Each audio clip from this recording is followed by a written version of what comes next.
Hello, this is Nancy. And I'm Christy from Tales of the Ravenous Reader. And look who we have with us today. I'm Jay.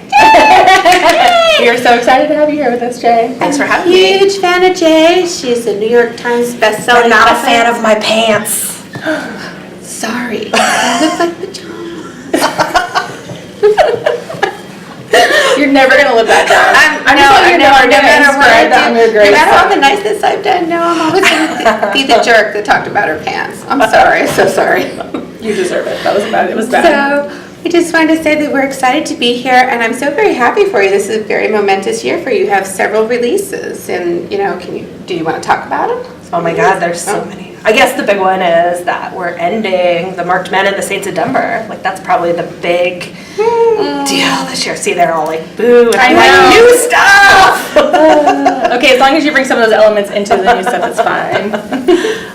Yeah, so everything after the salvage, after the end of the Saints of Denver is like self-published stuff, and it's all, I'm going to finish the Point series, and then I'm going to continue the series I started at the end of last year, and a surprise, the Retreat series. So The Retreat series, yes. So very all the words, so many words. I bet you're busy. Always. Writing right now. That's exciting. Sometimes not, though. Sometimes I should be writing and I just watch Netflix.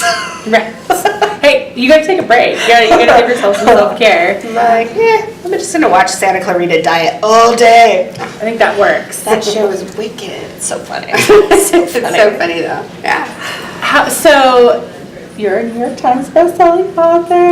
Damn. Tell us about the experience when you found that out, when you first found out that you made the list. I didn't understand what it meant, honestly. Like, I did it, because the reality is, when I released Rule is my best-selling book. Like, bar none. Favorite. But it didn't hit any kind of list because when I self-published it, it wasn't with the intent to, like, launch this career, launch this series. It was just kind of this fluke and something I was doing for me. So really, it should have hit, but since I didn't do it right, like I had just put it in. Back then it wasn't KU, it was just this different thing that you couldn't. But anyway, all that aside. So when Jet came out, and it was like, it hit pretty high. It was like number 6 or number 5 on the New York Times, and like everybody's like, you're a New York Times bestseller. Like I didn't really understand what that meant.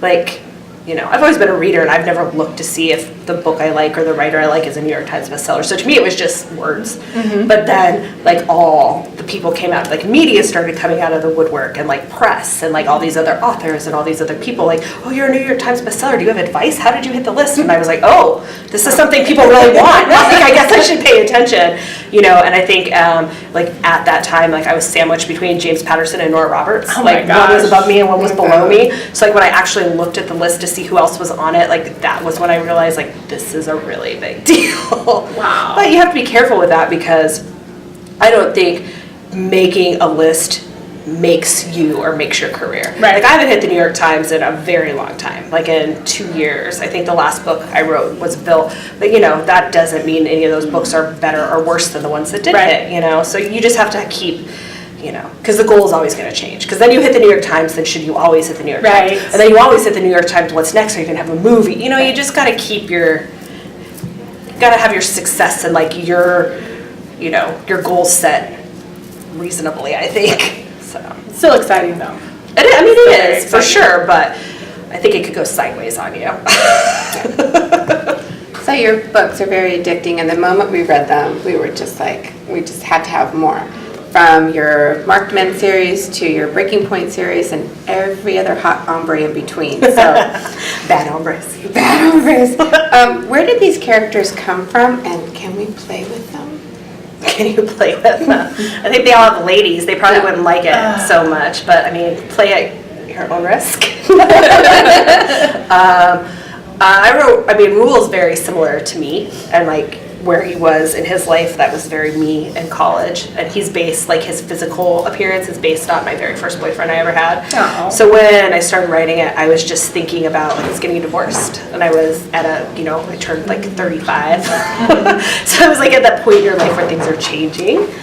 And, I was thinking about the time when I had so much fun and like got to live and do like he does, like kind of make my own rules and have no regulations. So that's where it came from. If you want to know where all of them came from, we'd be here all day. No, I love that little insight to Rule because I love him so much. I really do. Everybody does, man.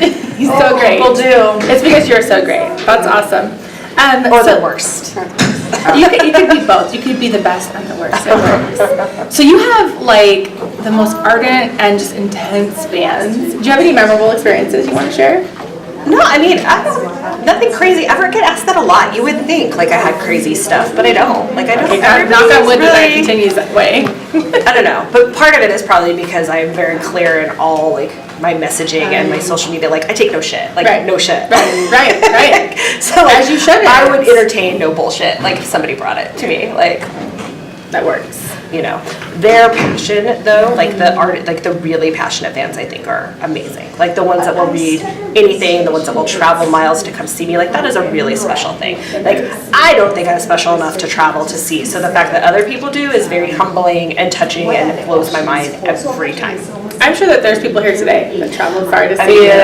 It's a very, or when I travel somewhere, like whenever I go to a different country and people will come see me in that country, like it blows my mind that there's people in Argentina and Italy and Australia and London and like wherever I go, like that there are readers in those places. It blows my mind. Your characters speak to them no matter what country, which is great. It's super crazy.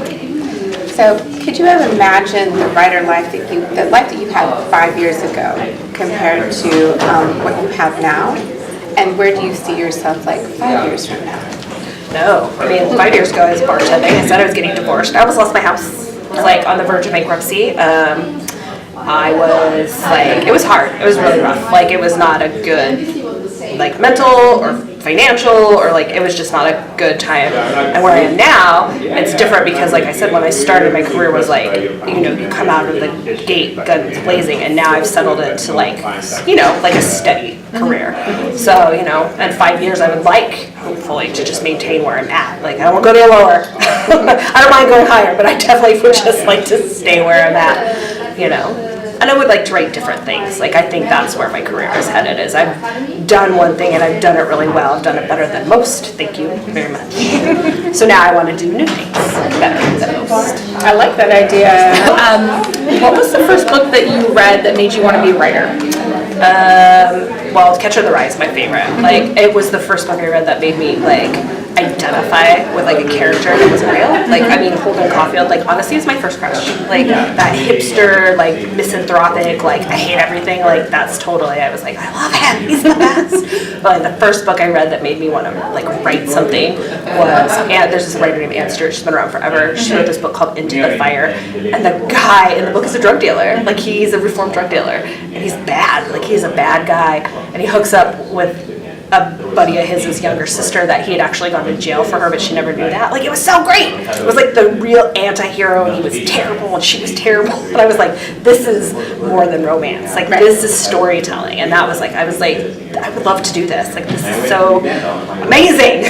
You're like, now I can do that. Yeah, and then, you know, honestly, Kristen Ashley, like, when I started reading The Rock Chicks and, like, the Motorcycle Man series, like, it was clear, like, she was not writing for a publisher or, like, a specific audience. She was writing what she wanted to write. Like, those books are like 200,000 words long.